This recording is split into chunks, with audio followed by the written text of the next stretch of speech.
Welcome, everyone, to the next phase. This is SysScript's new thought leadership series dedicated to elevating patient engagement across the clinical research industry. Designed for clinical research professionals, this series will bring insights, evidence-based practices, and actionable guidance to strengthen the relationship between research teams and the communities they serve. As a nonprofit organization founded in 2003, SysScript brings decades of experience providing patients with resources, programs, and services that build awareness, educate, inform, and honor the gift of participation in clinical trials. Our focus is simple: to make clinical research clearer, more accessible, and more patient-centric.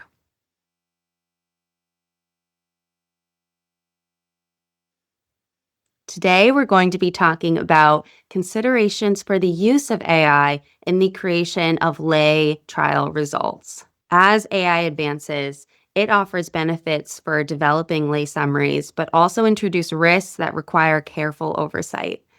Developed with input from 15 plus experts across industry, academia, and nonprofits, our latest publication explores how AI can support lay summary development while maintaining accuracy, ethics, and patient trust. Today, you're going to hear key takeaways from the publication that your organization needs to be considering when developing patient communications. I'm excited to introduce our guests today that are all members of SysGroup staff, as well as working group members of PALS, Patient-Focused AI for Lay Summaries. First off, we have Kim Edwards, who is the Senior Director of Health Communication Services. We have Betosh Bahadur, the Senior Director of Community Engagement and Partnerships. And we have Zach Fye, Senior Manager of Medical Writing.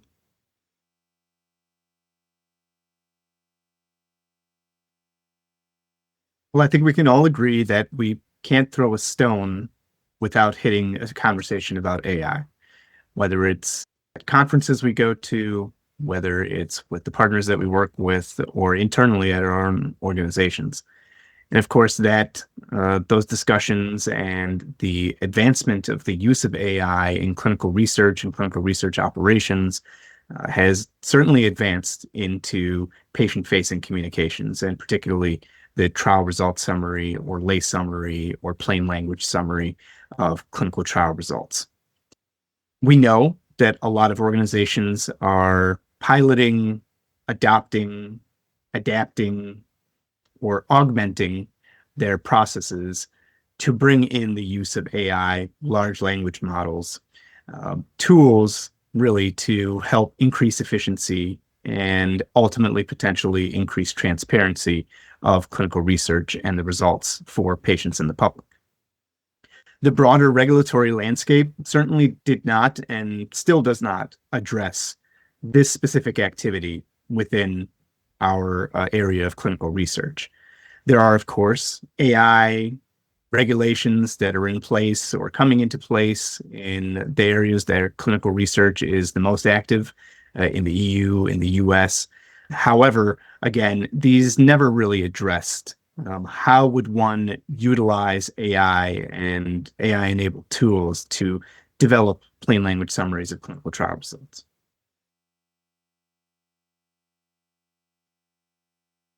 So we brought together this work group called PALS, and it is a multi-stakeholder work group that has representation from individuals within industry, from pharma, as well as folks from SysScript, and individuals who we brought in as experts in AI technology. And together we were able to really create this framework for the considerations to initially make sure that if you're approaching the implementation of AI, large language models, you're doing so in a way that respects patients' stated needs and wants, which I believe we'll share a little bit later on, as well as ensuring that the human element remains as truly the center point of the development of these communications.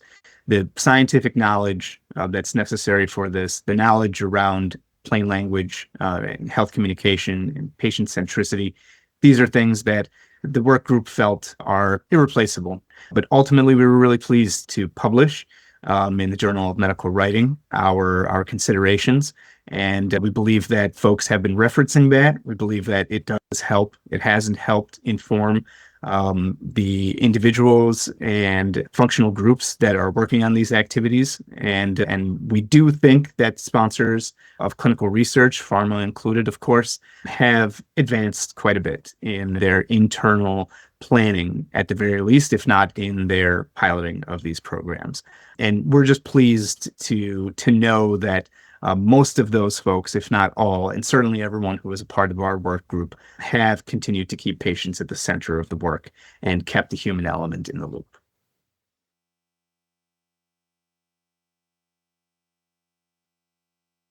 We have collected patient insights using two different studies. Our first one being our most recent 2025 Perceptions and Insights study, which is done every other year. This most recent survey included just about 13,000 people from all over the world, and we asked them about their thoughts on a variety of different clinical research topics. The second survey was a smaller survey of just over 1,000 people from the United States and Europe, and focused more on their perceptions on the use of AI in patient communications more specifically. In both studies, we found that the majority of folks reported some level of familiarity with AI. And interestingly, despite that level of familiarity, the majority of respondents said that they believe that AI always produces accurate and appropriate text and images, which was somewhat surprising to find because we know that is not always true. And so this suggests that perhaps people are overestimating AI's current abilities in this space. We also asked folks about their level of trust in patient communications, depending on the level of human involvement. And we found that the level of trust in patient communications increases as the level of human involvement increases. And this is true regardless of race, sex, region. So it really emphasizes the continuous need for human oversight in this area. Interestingly, we found that over 3/4 of people believe that clinical research sponsors are already using artificial intelligence in the creation of patient communications.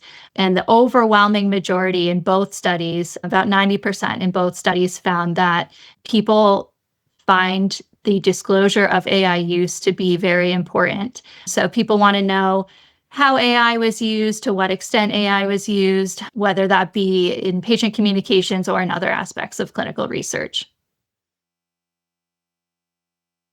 With AI nowadays, we all know that AI can still be wrong.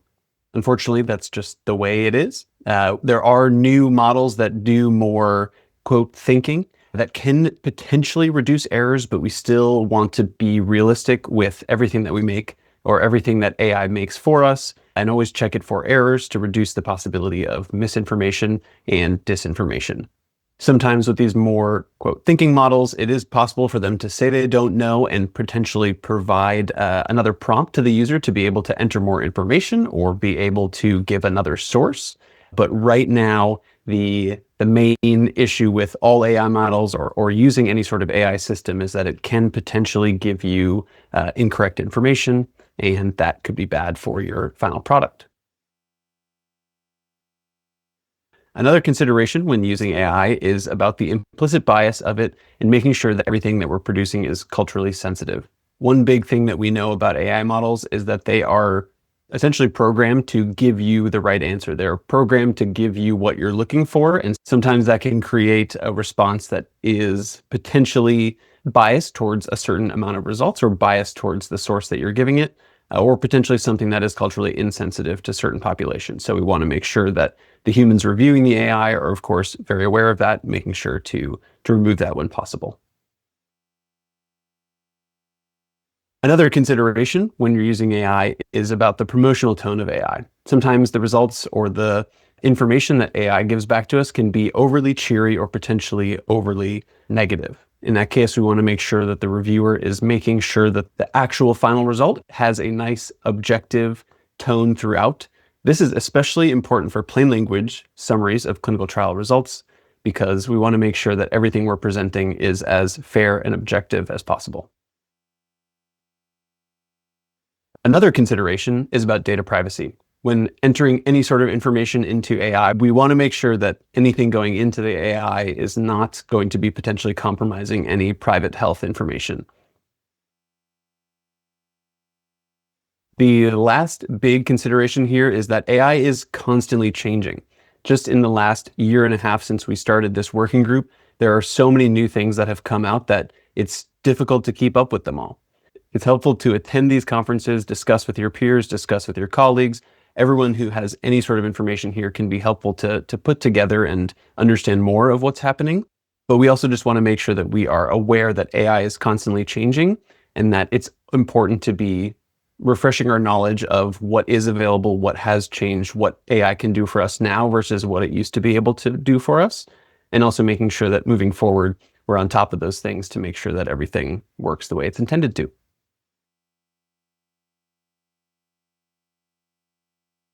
The most important way that we believe we can ensure trust and accountability when using AI is by always keeping a human in the loop.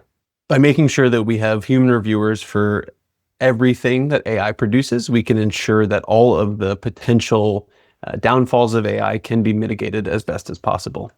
Any sort of misinformation, cultural insensitivity, anything that comes up from there, having a human being able to edit that response before it turns into a public-facing document is of the utmost importance. Another way we can ensure trust and accountability with the use of AI is by always ensuring clear disclosure of AI use within a document.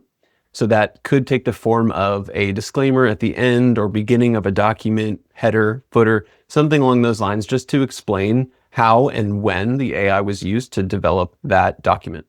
A possible example of how to disclose AI use on your publication or on your summary of clinical trial results would be, this summary was initially drafted using artificial intelligence, AI technology. After the first draft was created, it was reviewed, revised, and approved by qualified medical professionals to ensure accuracy, clarity, and relevance. From the research we've done here at Syscript, we found that people really want to know when AI is used in certain publications and in any document that they read. We believe that human experts must be involved in the oversight of AI to ensure that it is accurate and accountable for any sort of mistakes that may pop up.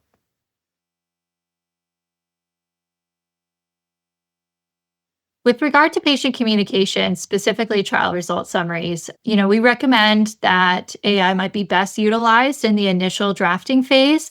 And we've actually developed our own custom secure AI system that can take source data from a clinical study report and produce an initial draft of a lay language summary.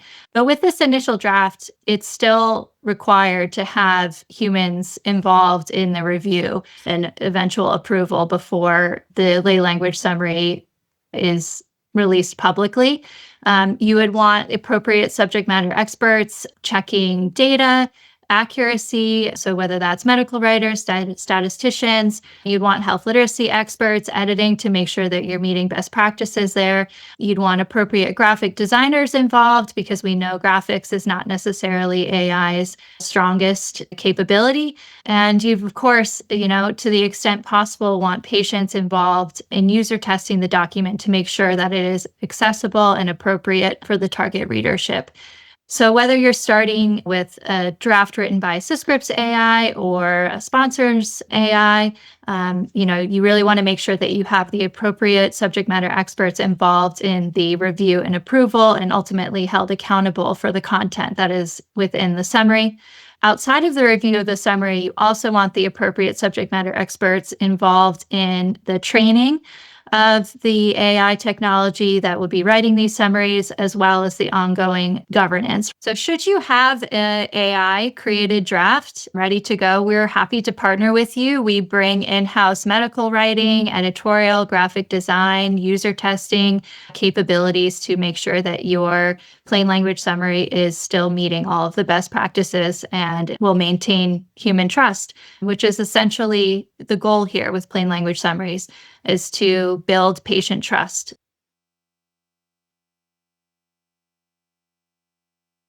At SysScript, something we think is very important to consider when you're using AI is to not overestimate its capabilities and to make sure that you don't ask AI to do too much all at once. We find the most success with chunking or breaking up our prompts and breaking up the amount of information that we're giving it at any one time so that we find more accurate results in the back end. Essentially taking a 100-page document and giving it to the AI, it's not going to do as great of a job giving you a summary of a 100-page document, but AI may do a better job giving you 10 summaries of 10 different pages of that document instead of one summary of 100 pages. The way you prompt AI is very important and also directly correlates to how effective and useful your results will be.